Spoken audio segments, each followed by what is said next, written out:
말씀 함께 나누겠습니다. 오늘은 끝까지 찾아오신 하나님 9번째 시간으로 너에게 나를 주고 싶다라는 제목으로 말씀 나누겠습니다. 지난 카타르 월드컵 우리나라 첫 경기 보셨습니까? 안 보신 분도 계십니까? 다들 보셨을 텐데 우루과이와의 그 첫 경기로 우리나라가 전 세계를 놀라게 했죠. 우리나라 축구가 이제 많이 바뀌었습니다. 그래서 우리나라 축구의 전환점이 되는 사건을 꼽으라고 한다면 저는 2002년 월드컵 4강 진출을 꼽을 수 있을 것 같아요. 그때 이후로 많은 우리나라 선수들이 해외 리그로 진출하기 시작을 했고요. 그리고 그때 경험이 있고 난 다음부터 유럽 팀이나 남미 팀과 만나도 해볼만 하다라는 그 자신감을 가지고 우리 축구팀들이 이 축구팀이 이제 그 경기를 치르게 되었습니다. 여러분, 이처럼 개인의 이 축구팀에도 어떤 전환점이 되는 일이 있었다라고 한다면 저와 여러분의 개인의 삶 속에서도요, 내 개인의 인생의 전환점이 되는 사건들이 있습니다.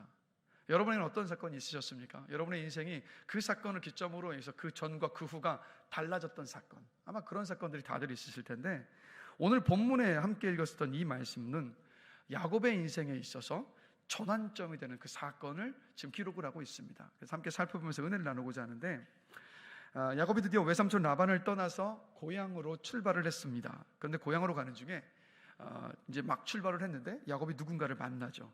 창세기 32장 1절과 2절을 보면 이렇게 말씀합니다. 야곱이 길을 가는데 하나님의 사자들이 그를 만난지라. 야곱이 그들을 볼 때 이르기를 이는 하나님의 군대라 하고 그 땅 이름을 마하나임이라 하였더라. 야곱이 하나님의 말씀에 순종해서 고향 땅으로 가고 있는데 그때 어떤 일이 벌어진 겁니까? 하나님이 보내신 천사들이 야곱을 찾아온 거예요. 그래서 그것을 봤어요. 꿈에서 봤던 것이 아니라 아마 하나님께서 영안을 열어주셔서 육안으로 봤던 것 같습니다. 왜 이렇게 하셨을까요? 하나님이 다시 한번 야곱에게 도장 찍듯이 확인시켜 주신 거예요. 야곱아, 내가 너와 언제나 함께하고 있다. 이걸 지금 확인시켜 주셨던 겁니다. 그래서 두려워하지 말고 이 가고자 했던 그 길 뒤돌아서지 말고 끝까지 가라라고 주님께서 격려해 주셨던 겁니다. 그래서 이렇게 다시 출발을 하면서 야곱은 이제 형 에서를 먼저 만나야 하니까 이 에서에게 먼저 사람을 보내서 창세기 30장 4절과 5절을 보면요, 이런 메시지를 형에게 전합니다.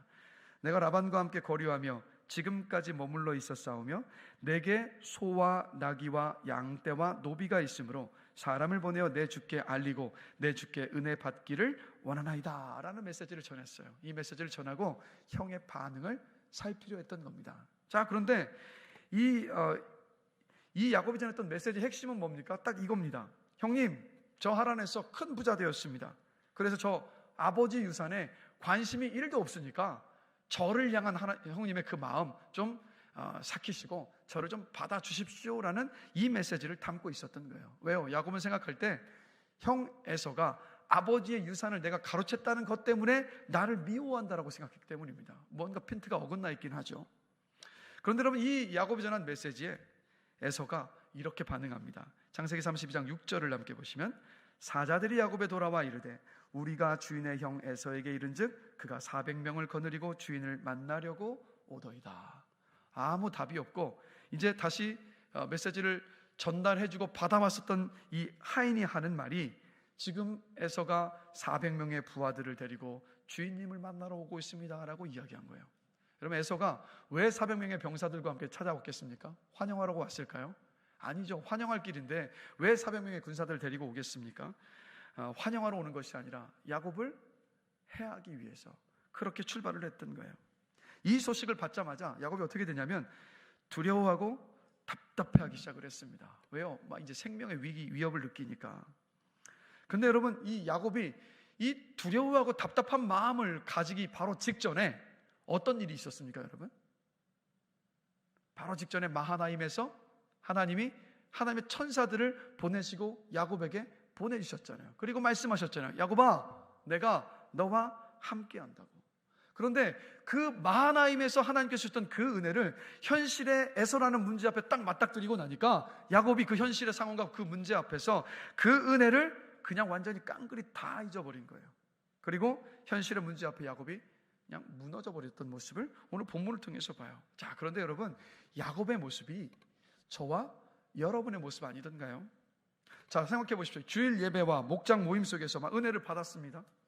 하나님이 나와 함께하여 주시고 나를 보호해 주시고 내 인생 인도해 주신다는 확신과 신뢰를 가지고 일상을 다시 시작을 합니다. 그런데 현실의 문제에 또 부딪히고 나면 어떻게 합니까? 당장 어제 확신하고 또 누렸었던 그 은혜를 까마득히 잊어버리고, 우리도 야곱처럼 그 현실의 문제 앞에서 걱정하고 염려하고 두려워하고 불평하기를 얼마나 자주 합니까? 그래서 여러분, 잠언 4장 23절을 보면요, 이런 말씀이 있습니다. 우리 함께 한 목소리 한번 읽어보겠습니다.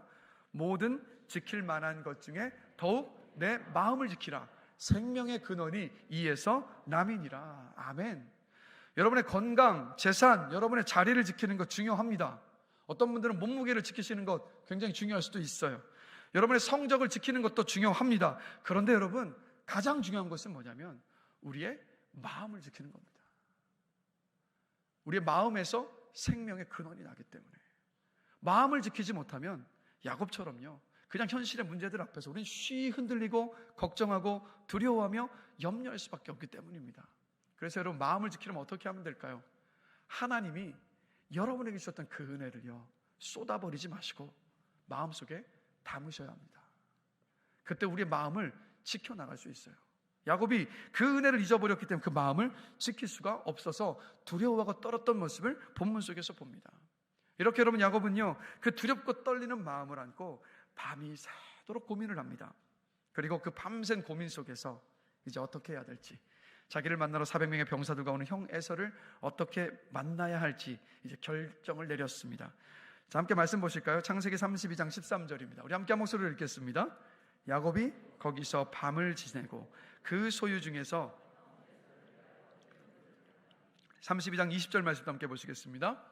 같이 읽습니다. 이는 야곱이 말하기를 내가 내 앞에 보내는 예물로 형의 감정을 푼 후에 대면하면 형이 혹시 나를 받아주리라 함이었더라. 야곱이 밤새도록 내렸던 결론은 뭐였습니까? 형 에서에게 선물을 보내서 형 에서의 마음을 누그러뜨리는 것이었어요. 근데 오늘 함께 읽지는 않았지만 창세기 32장의 말씀을 보면 이 형에게 주려고 준비한 선물이 이렇습니다. 암염소 200마리, 숫염소 20마리, 암양 200마리, 숫양 20마리, 낙타 30마리와 새끼들, 암소 40마리, 황소 10마리, 암낙이 20마리, 새끼낙이 10마리입니다. 선물이라고 하기에는 엄청나죠. 마치 에서에게 조공을 바치는 것 같은 어마어마한 선물을 준비를 한 겁니다. 그런데 이 선물을 또 한 번에 주는 것이 아니라 야곱이 꾀를 냈죠. 어떻게 합니까? 이 선물을 5그룹으로 나누고 난 다음에 하나씩 순차적으로 보내요. 왜 그렇습니까?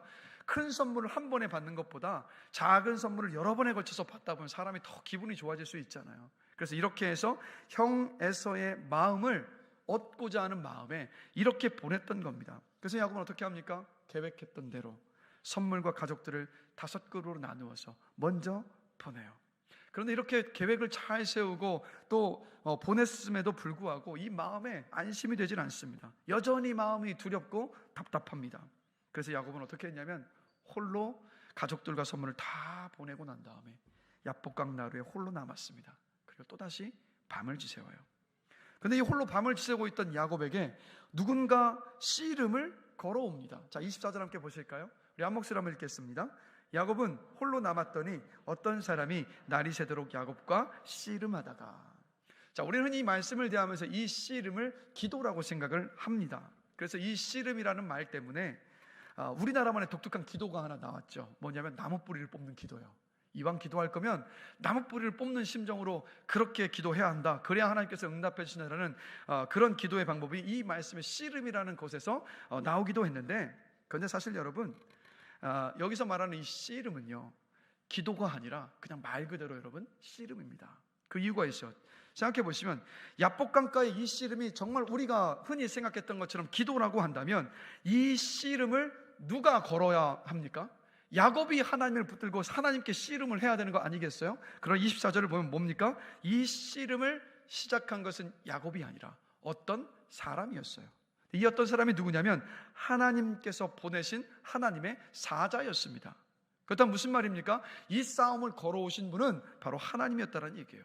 그리고 두 번째로 또 생각해 보고 싶은 것은 이 씨름의 승부가 누구에 의해서 판가름이 나는가를 봐야 되는데, 보시면 야곱에게 씨름을 걸었던 하나님의 사자가 날이 새도록 야곱과 씨름을 했습니다. 자, 그런데 25절 함께 보실까요? 자, 우리 함께 읽겠습니다. 자기가 야곱을 이기지 못함을 보고 그가 야곱의 허벅지 관절을 치매 야곱의 허벅지 관절이 그 사람과 씨름할 때에 어긋났더라.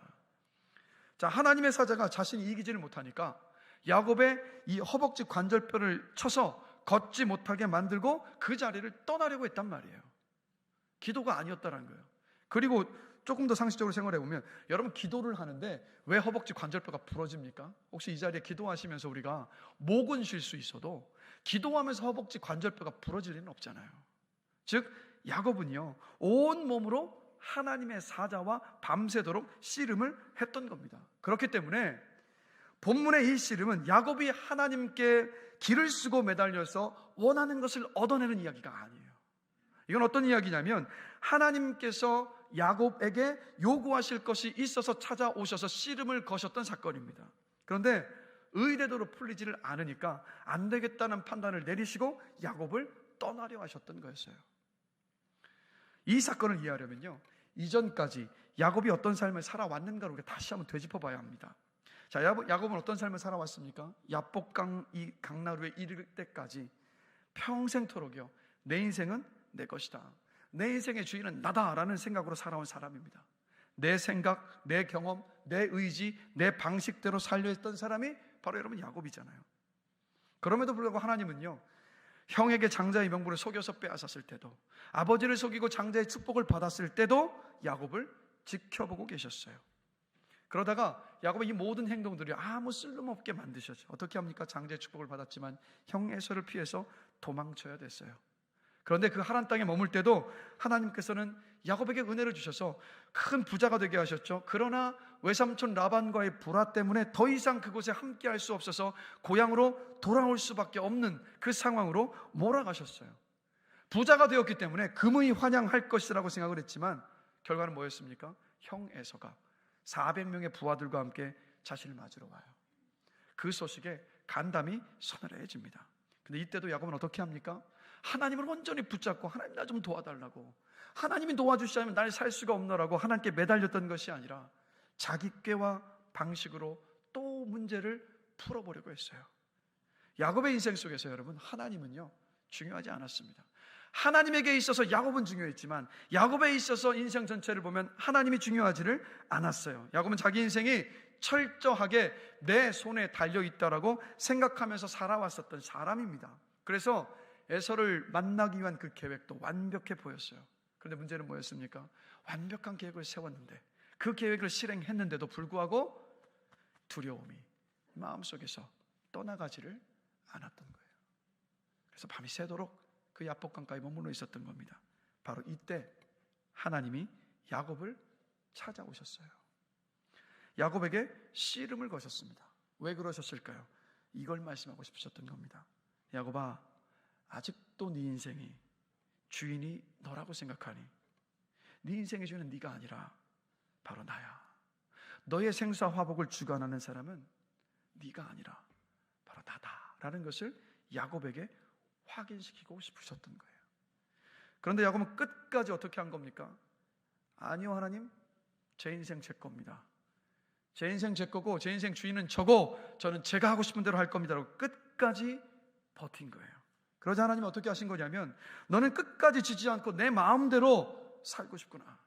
그래, 알겠다. 그럼 어디 한번 너 혼자 한번 살아봐라. 네가 원하는 대로 들어줄게 하시면서 야곱의 허벅지 관절을 치시고 그 자리를 떠나시려고 하셨던 거예요. 그래서 야곱의 허벅지 관절을 치신 일은 야곱에게 이렇게 말씀하신 최후 통촉과도 같습니다. 내가 떠나면 너는 이제 끝이야 라는 최후 경고를 하신 것과도 같아요. 왜 하필이면 하나님이 야곱의 이 허벅지 관절뼈를 치셨을까요, 여러분? 우리 이전에 나누었지만 야곱이 형 에서를 피해서 라반이 있는 곳으로 도망을 칠 때 베델에 잠시 머물렀습니다. 근데 아버지 집 브에르시바에서 베델까지 그 거리는요 하루 온종일 걸어야 도착할 수 있는 거리였는데, 야곱은요 성경을 보면 그 베델까지 도착하는데 하루도 채 걸리질 않았어요. 무슨 말입니까? 야곱은요 달리기에 자신이 있었던 사람입니다. 그래서 형 에서에게 선물을 먼저 다 보내고 나서 자기가 마지막 끝에 남은 이유가 뭔지 아십니까? 마지막 최후의 보루를 만들어 뒀던 거예요. 뭐냐면 형이 선물도 받고 선물도 받지 않고 또 내 가족들을 해야 한다 한다면 그 마지막 내가 달리기엔 자신이 있으니까 도망쳐서라도 내 생명을 지킬 요량이었던 겁니다. 마지막 최후의 보루가 뭐였냐면 바로 달리기였어요. 근데 하나님이 어디를 치셨다고요? 허벅지 관절뼈를 치셔서 다윗이 야곱이 가지고 있었던 그 마지막 최후의 보루와도 같았었던 이것마저도 쓸 수 없게 돼버린 거예요. 그제서야 야곱이요 하나님께 이렇게 말합니다. 창세기 32장 26절입니다. 우리 한 목소리 한번 읽겠습니다. 당신이 내게 축복하지 아니하면 가게 하지 아니하겠나이다. 마지막으로 붙잡고 있었던 그것마저도 사라지고 나니까 이제서야 정말 진심으로 하나님께 살려달라고 붙잡으며 고백하고 있는 거예요. 인생의 주인이 내가 아니라는 것을 이제야 깨달았습니다. 그래서 하나님께 복을 달라고 구하고 있는 거예요. 그런데 이렇게 복을 달라고 구하는 야곱에게 하나님은요, 그래 알겠다, 네가 나를 찾았으니까 내가 너에게 네가 원하는 복을 줄게 하지 않으시고요, 되려 야곱에게 이런 질문을 하십니다. 내 이름이 무엇이냐? 여러분, 하나님이 야곱의 이름을 아셨을까요? 모르셨을까요? 아셨죠. 어머니 뱃속에 있을 때부터 하나님은 야곱을 아셨습니다. 베델에 돌베개를 베고 이불 삼아 자고 있을 때도 하나님은 야곱을 아셨습니다. 라반 밑에서 고생을 하고 있을 때도 하나님은 야곱을 아셨습니다. 형 에서가 무서워서 홀로 밤을 지새우면서 야복강 나루터에서 나름대로의 계획을 세울 때도 하나님은 야곱을 아셨어요. 하나님은 야곱을 너무 잘 알고 계셨고 늘 지켜보고 계셨단 말이에요. 그런데 왜 야곱에게 이름을 물으셨을까요, 여러분? 또다시 질문 드릴게요. 여러분, 야곱이라는 이름의 뜻이 뭔가요? 뭐죠? 어떤 뜻이죠? 야곱이라는 이름의 뜻은 뭐죠? 사기꾼이라는 뜻입니다. 사기꾼이요. 그러면 하나님이 네 이름이 무엇이냐라는 이 질문으로 뭘 말하셨던 거냐면 야곱이 자기 인생과 자기 인생을 돌아보게 하신 거예요. 야곱은 이제까지 성경을 보면요, 자기 이름을 묻는 사람에게 단 한 번도요 나는 야곱입니다라고 말한 적이 없습니다. 아버지 이삭이 너는 누구냐라고 물었을 때 야곱은 이렇게 대답했잖아요. 저는 에서입니다라고. 형 에서를 피해서 라반이 있는 곳에 도망쳐서 그곳에서 라반의 딸 라헬을 만났을 때 라헬이 누구냐고 물었을 때도요 야곱은 나는 야곱입니다라고 대답하지 않았어요. 나는 리브가의 아들 중에 하나입니다라고 대답했어요. 한 번도 자신의 이름을 자신 있게 이야기하지 못했던 야곱입니다. 그런데 밤새워 하나님과 씨름을 하고 나서 야곱은 자기의 인생 속에서 난생 처음으로 자기 입으로 내 이름은 야곱입니다라고 대답을 했어요. 이게 무슨 뜻인지 아십니까? 이런 뜻입니다. 하나님 맞습니다. 저는 사기꾼입니다. 저는 거짓말쟁이입니다. 큰 재산을 모아서 귀양하는 대단한 사람도 아닙니다. 저는 배고픈 형을 속이고 눈먼 아버지를 속인 사람입니다. 저는 하나님의 약속과 보호하심을 받았음에도 그 약속을 신뢰하지 않는 사람입니다. 저는 죄인입니다 라고 고백했던 거예요. 이 고백 속에서 처음으로 자신이 죄인임을 고백했고 그리고 하나님을 만났던 겁니다. 하나님은 야곱이 야복강 나루에 왜 홀로 남아서 두려워하고 있는지 너무 잘 알고 계셨어요. 그런데 여러분, 하나님은 야곱이 가장 필요로 했었던 답, 에서에게서 내가 너를 지켜주겠다라고 하지 않으셨습니다. 하나님 이 문제에 대해서는 오늘 본문을 보십시오. 단 한마디도 언급을 하고 계시지 않아요. 대신 야곱이 전혀 예상하지 않았던 일, 밤새 야곱을 붙들고 씨름하셨습니다. 지금까지 인생을 보면 야곱은 보지 못하고 느끼지 못했던 그 순간에도 야곱이 맞닥뜨렸던 현실의 문제 다 해결해 주셨어요. 그러나 야곱의 인생 속에서 정말 결정적인 이 순간에 하나님은 물러서지 않으셨습니다. 왜냐하면 야곱이 처했던 문제의 본질은 에서가 아니었거든요. 야곱이 정말 맞닥뜨렸던 그 문제의 본질은 뭐였냐면 바로 하나님과의 관계의 문제였기 때문이었습니다. 그래서 자신이 야곱임을 인정한 그때, 죄인임을 인정했었던 그때, 자기 힘과 능력으로 하루도 살 수 없음을 인정했었던 그때 하나님이 야곱에게요 이렇게 말씀을 하세요. 오늘 본문 28절입니다. 우리 함께 한 목소리 한번 읽어보겠습니다. 그가 이르되 내 이름을 다시는 야곱이라 부를 것이 아니요 하나님과 및 사람들과 겨루어 이겼음이니라. 아멘. 어떻게 하십니까? 하나님이 야곱의 이름을 사기꾼이라는 이름에서 이스라엘이라는 이름으로 바꾸셨어요. 그 뜻이 뭐냐면 하나님과 겨루어 이겼음이라 라는 뜻입니다. 하나님과 겨루어 이겼다라는 것은 이런 말이에요. 야곱이 드디어 하나님을 온전히 신뢰하고 의지하는 사람으로 사는 복을 얻는 일에 승리했다는 말이에요. 근데 사실 이게 야곱이 얻어낸 겁니까? 하나님께서 야곱을 설득하셔서 주신 겁니까? 하나님이 야곱을 설득하신 거잖아요. 그런데도 하나님 어떻게 하신 겁니까? 그 승리의 칭호를 하나님이 취하신 게 아니라 야곱에게 주셨던 거예요. 그래서 이 밤을 새워서 하나님께서 야곱을 이렇게 설득하신 겁니다. 야곱아, 이제까지 네 힘으로 사느라 정말 고생했잖아. 근데 이제부터는 내가 너의 인생에 개입하게 해다. 내 인생에 내가 그러면 구체적으로 일을 할게. 그러니 이제는 나를 온전히 의지하고 내가 너에게 주는 그 은혜로 네가 살기를 원한다. 야곱아, 그거 아니? 너에게 정말 필요한 건 바로 나야. 하나님이 이것을 말씀하신 거예요. 하나님은 야곱은요 하나님께 하나님, 형 에서에게서 나를 좀 지켜주세요라고 밤이 맞도록 고심하면서 그것을 듣고 싶고 그것을 얻어내고 싶었는데, 하나님은 이 밤이 맞는 시간을 통해서 야곱에게 이렇게 말씀하신 거예요. 야곱아, 너는 형 에서에게서 너를 보호해달라고 이야기하는데 내가 너에게 정말 주고 싶은 것은 뭔지 아니? 나는 너에게 나를 주고 싶다. 주님이 이렇게 말씀하셨던 거예요. 그리고 이 밤에 어떤 일이 벌어진 겁니까? 야곱이 난생 처음으로 하나님을 인격적으로 만난 거예요. 주님이 없이는 살아갈 수 없는 사람으로 주님을 인정하고 고백하는 그 인격적인 만남이 이 밤에 일어났었던 겁니다. 돌아보시면 우리에게도 하나님은요 이렇게 찾아오셨습니다. 여러분, 언제 주님 만나셨습니까? 언제 하나님이 여러분에게 찾아오셨습니까? 하나님, 저는 죽을 수밖에 없는 죄인입니다. 저를 구원하실 분은 오직 주님밖에 없습니다 라고 우리가 진실되게 우리 자신을 돌아보며 고백했을 때, 그때 하나님께서 웃으시면서 저와 이렇게 말씀하셨잖아요. 그래, 안다. 너는 이제 더 이상 죄인이 아니라 내 앞에 의인이다. 너는 이제 더 이상 죄인이 아니라 내가 사랑하는 아들이고 딸이다라고 우리가 죄인임을 고백하며 인정했을 그때 하나님이 저와 여러분들을 만나 주셨잖아요. 단언컨대 하나님이 나를 인격적으로 찾아와 주셔서 만나셨던 그 순간, 하나님이 나에게 너는 내 사랑하는 아들이고 딸이야, 너는 이제 더 이상 죄인이 아니라 너는 나에게 의인이야 라고 말씀하셨던 그때가 그리스도인인 저와 여러분의 인생에 가장 큰 변환점이었을 줄로 저는 믿습니다. 그 은혜 때문에 이 자리에서 오늘 우리가 예배하고 있는 줄로 믿습니다. 이렇게 하나님을 만나고 나서 날이 밝았어요. 어젯밤 야곱이 머물렀던 야복강 나루는요 세상에서 가장 어두운 두려움의 장소였습니다. 그러나 하나님을 만나고 이스라엘이라는 이름을 받은 야곱의 눈에 그곳은 더 이상 세상에서 가장 어두운 곳이 아니었어요. 자, 30절과 31절 함께 보실까요?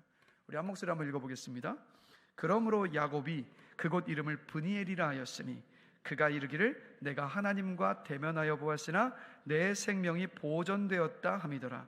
그가 브니엘을 지날 때 해가 돋았고 그의 허벅다리로 말미암아 절었더라. 그 장소는 어떤 장소가 되었습니까? 브니엘이 되었어요. 브니엘의 뜻은 뭐냐면 하나님의 얼굴이라는 뜻입니다. 즉 그것은 하나님의 얼굴을 본 곳, 야곱이 하나님과 친밀한 만남과 교제를 나눈 곳이 되었던 거예요. 여러분, 야복강가에서 야곱은 두려움과 답답함으로 밤을 지새웠습니다. 그러나 그 밤이 지나고 하나님을 만나고 다시 아침 해가 떠올랐을 때 두려움과 답답함과 그 내면의 어두움이요 다 사라져 버렸어요. 다리를 절게 되어서 가장 자신이 있었던 달리기도 할 수 없게 되었습니다. 그러나 야곱의 마음 깊숙한 곳에서 터져나오는 그 기쁨을 야곱이 주체할 수가 없었어요. 왜냐하면 하나님의 얼굴을 보고도 살았기 때문입니다. 이제 더 이상 야곱에게 하나님은 두려워할 뿐이 아니라 야곱이 친밀하게 교제할 수 있는 하나님이셨습니다. 이제 하나님은 나를 축복하셔서 내 삶 가운데서 계속 일하실 수 있는 하나님이셨습니다. 언제고 야곱이 당당하게 부르고 찾을 수 있는 하나님이 되셨던 거예요. 그렇기 때문에 더 이상 두렵지도 않았고 답답하지도 않았던 거예요. 하나님의 그 평강과 그 기쁨이, 만족함이 야곱의 마음과 생각을 이제 가득 채우며 지키기 시작을 했던 겁니다. 그래서 야곱이 어떻게 합니까? 오늘 32장 마지막 절을 보면 그렇게 두려워서 야복강 나루에서 떠날 수가 없었던 야곱이었는데 하나님을 만나고 나니까 형 에서를 만나기 위해서 그 발걸음을 뛰기 시작했어요. 이게 오늘 본문의 내용입니다.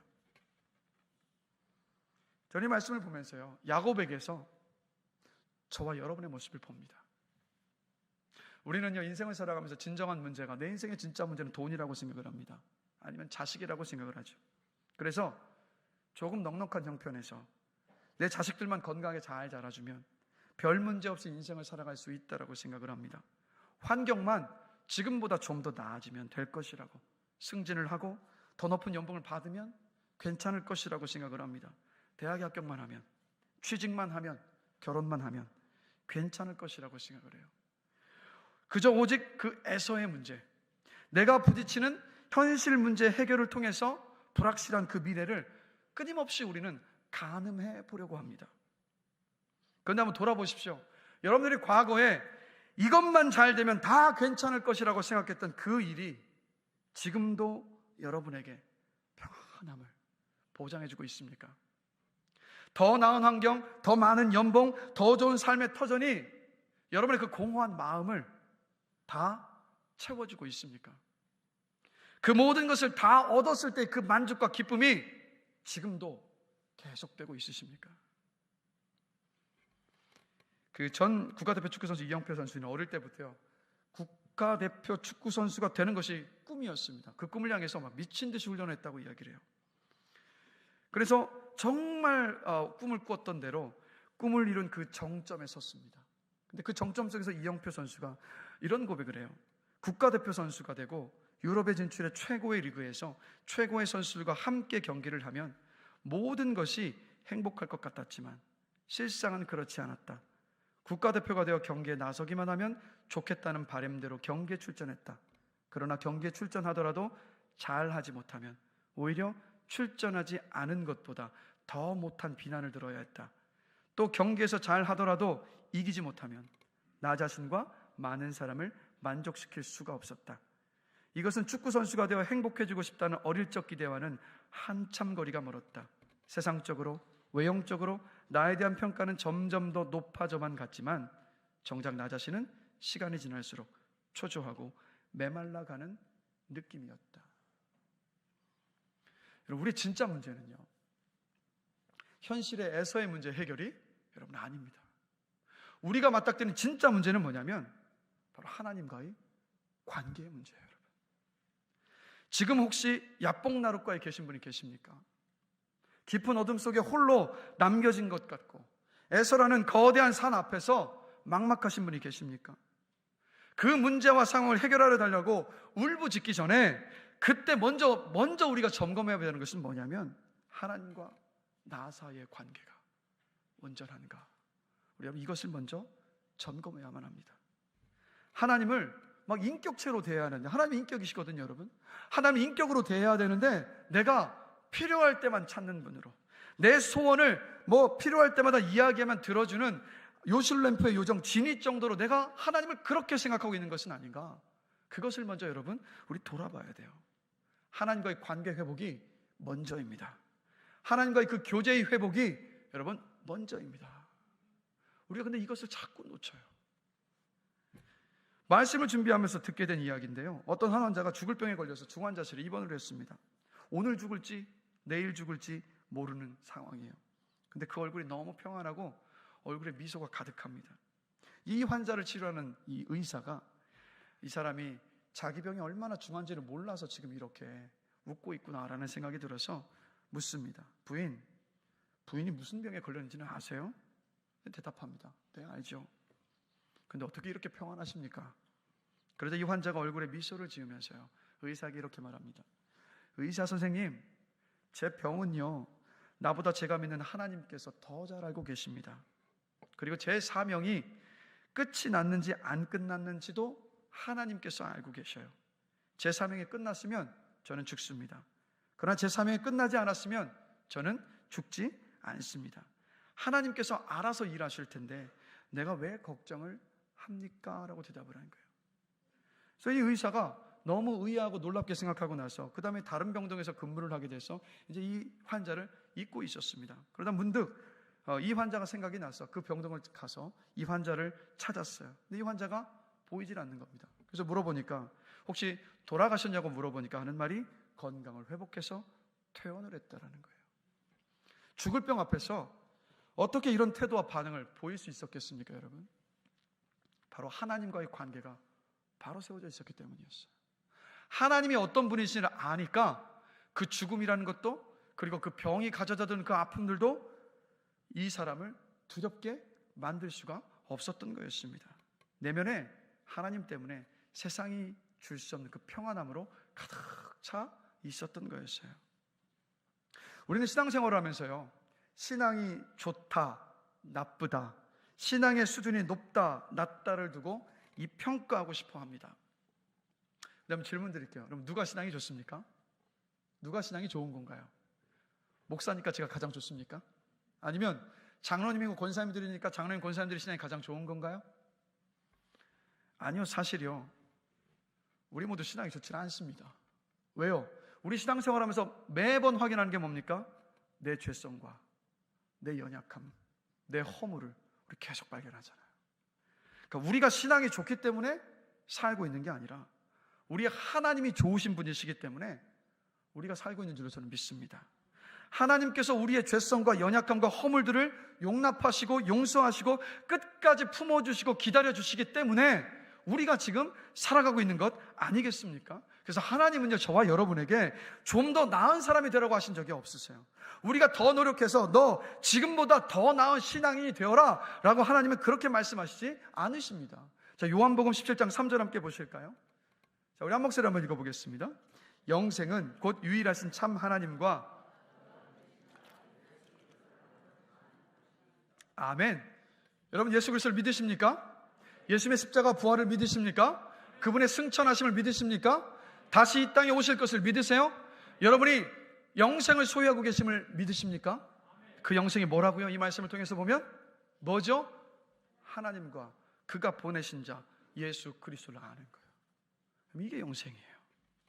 그래서 요한계시록 3장 20절을 보면 주님이 이렇게 말씀을 하십니다. 우리 한 목소리 한번 읽겠습니다. 볼지어다 내가 문 밖에 서서 두드리노니 누구든지 내 음성을 듣고 문을 열면 내가 그에게로 들어가 그와 더불어 먹고 그는 나와 더불어 먹으리라. 아멘. 우리는 이 말씀을 구원받지 못한 사람들에게 하시는 주님의 말씀이라고 생각을 하지만 여러분, 이 말씀은요, 구원받은 저와 여러분에게 주님께서 하시는 말씀이에요. 근데 뭐라고 말씀하십니까?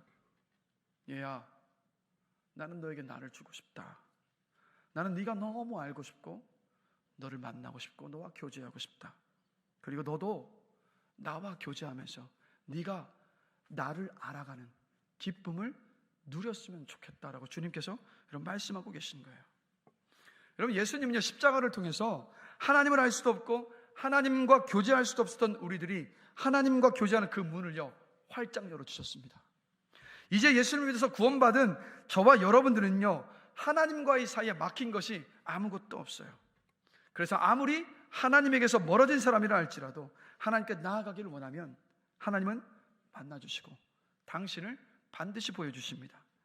하나님을 만나는 사람은요, 인생을 살아갈 힘을, 소망을, 용기를, 평안을, 그리고 만족과 기쁨을 주님께서 반드시 누리게 하십니다. 그래서 여러분, 현실의 문제들 앞에서 걱정하고 두려움 가운데 계십니까? 그게 문제의 핵심이 아니에요.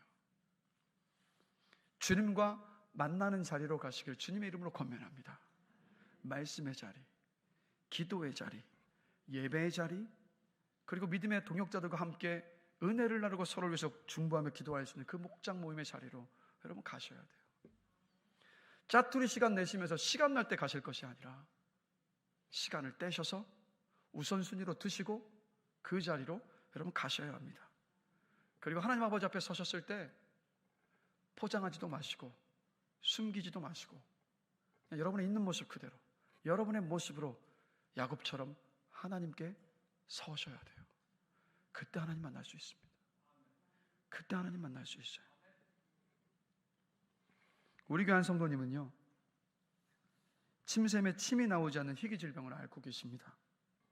입이 막 마르고 타니까 밤에 깊은 잠을 주무실 수가 없어요. 그리고 눈에 각막도 손상이 되셔서 시력도 점점 나빠지고 계십니다.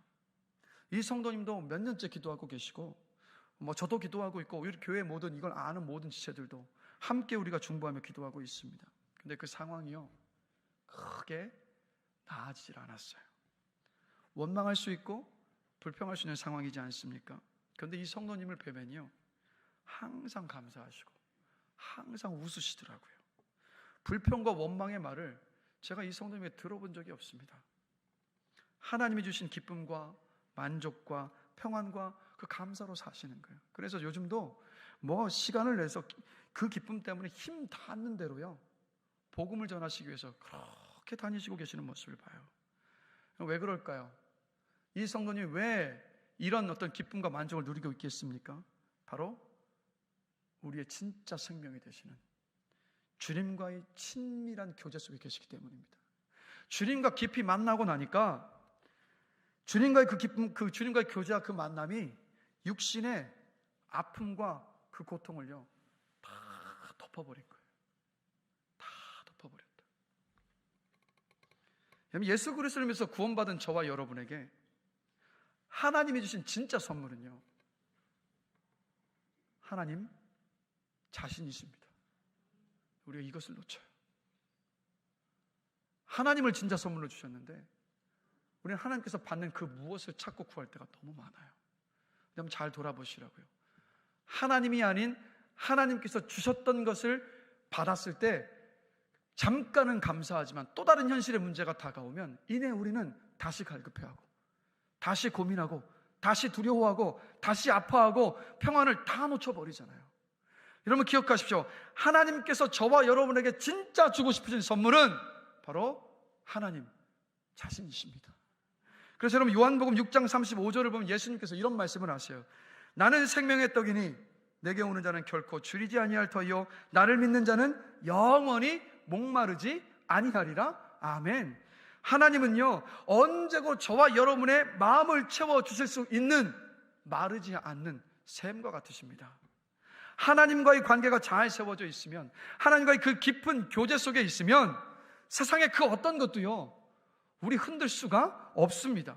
거친 파도가 인생에 몰려와도 우리는 하나님과 그 만남과 교제 속에 있으면 그 파도에 휩쓸리지 않습니다. 도리어 주님께서 그 폭풍과 치는 그 파도 위를 걸어오셨던 것처럼 그 주님과 우리가 함께하면서 도리어 그 파도 앞에 두려워하는 것이 아니라 우리도 주님과 함께 파도 위를 걸을 수 있어요. 목마르지 않고 공허하지 않습니다. 충만한 기쁨과 만족이 주님과의 교제 안에 우리에게 주어집니다. 그래서 간절히 제가 바라는 것은 뭐냐면 여러분이 하나님과의 관계, 하나님과의 교제 회복하시면서 이 선물을 충만히 누리시기를 주님의 이름으로 간절히 축원합니다. 그래서 여러분 성경을 보면 시편 34편 8절을 보면요, 이런 말씀을 하고 있습니다. 너희는 여호와의 선하심을 맛보아 알지어다. 너희는 여호와의 선하심을 맛보아 알지어다. 여러분들도요, 맛보아 아시기를 주님의 이름으로 축복합니다. 그러면 다시 한번 말씀드릴게요. 말씀의 자리, 기도의 자리, 예배의 자리, 그리고 믿음의 식구들과 함께 은혜를 나누고 기도하는 그 목장 모임의 자리요, 여러분 회복하셔야 합니다. 회복하셔야 한다고요. 그래서 우리 잠언 8장 17절 말씀 함께 보실까요? 우리 한 목소리 함께 읽겠습니다. 나를 사랑하는 자들이 나의 사랑을 입으며 나를 간절히 찾는 자가 나를 만날 것이니라. 이 말이 꼭 우리는 이렇게 듣죠. 하나님 막 우리 보고 찾으라 하시는 말로 먼저 이해하는데, 이 말도 이런 뜻입니다. 하나님이 저와 여러분에게 말씀하시는 거예요. 너에게 나를 주고 싶다. 너에게 나를 주고 싶다. 네가 나를 찾기만 하면 내가 너를 만나 줄게라고 말씀하고 계신 거예요. 우리가 집이나 사업이나 아니면 어떤 소득이나 공부를 위해 노력하는 것만큼이나 하나님을 만나기를 갈망한다면 어떻게 될까요, 여러분?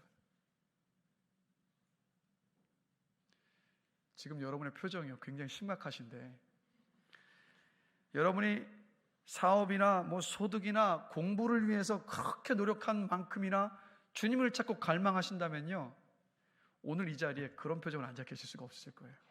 왜냐하면 주님이 지어주는 기쁨과 만족이 늘 있으니까 우리 항상 웃으면서 있을 수밖에 없지 않겠습니까? 저와 여러분이요, 그렇게 되기를 주님의 이름으로 간절히 기도합니다. 하나님과의 교제가 살아있으면 세상이 감당할 수 없는 믿음의 사람으로 우리는 변화될 수밖에 없습니다. 환경에 상관이 없는 기쁨과 감사가 넘치는 삶, 우리 살 수밖에 없습니다. 그래서 여러분, 하나님을 향한 갈망함이 있으십니까? 다시 한번 질문 드릴게요. 하나님을 향한 그 갈망함이 있으십니까? 너무 감사합니다. 혹시 갈망함이 없으시다면 그것을 두고 기도하시길 바랍니다. 그리고 하나님과의 만남, 하나님과의 그 교제 회복하시는 여러분들이 되시기를 주님의 이름으로 축원합니다.